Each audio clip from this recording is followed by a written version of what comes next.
So I feel like because it's a lot going on in the world personally, all that kind of stuff, that I've been very vague about this book. And that's because, again, this is my second time writing a book or self-publishing a book.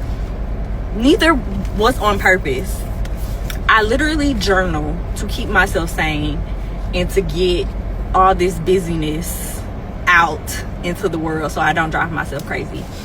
And sometimes I go back and read my journals and something will click, and all of a sudden there's a full circle moment where I'm like, there's a theme here.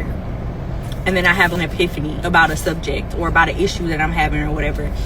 And then I'm like, I can't be the only one. So I just put it out into the world. Because why not? Why not? Because what do you lose?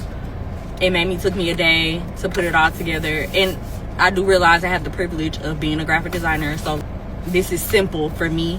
But with self-publishing on Amazon, you don't put up any money up front. So what do I have to lose? If somebody buys it and reads it and gets something from it, amen. God told me to put it out there, and I'm going to just be obedient. But if nobody ever reads it, I had my epiphany. I made something make sense to me. And it's out there if somebody else needs it to make sense to them. So if you're like, girl, what's the book about? Who's it for? It's very short. I know everybody's not readers. Everybody's not readers. Very short, but I think I get my point across, or at least I got my thought out. I don't know, but basically, I don't know if anybody else is like mid-30s and realizing or having other people point out to them that they didn't follow the script, and you, well, why? Who made the script? I want to do what I want to do, and then finding the beauty in the path that you made for yourself. And I feel like being an auntie kind of encompasses my path, and so I use that metaphor basically to explain.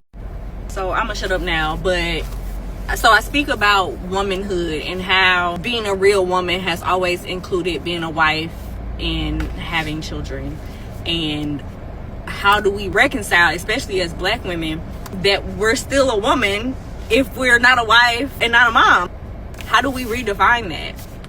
And so I looked at womanhood and otherhood. I don't know what it's called. Some people are not wives or not mothers by choice, by circumstance, by whatever. It's just not the path that they took, or not the path that they're on right now. And so, can I still have a place in the world? Like, can I still think this okay?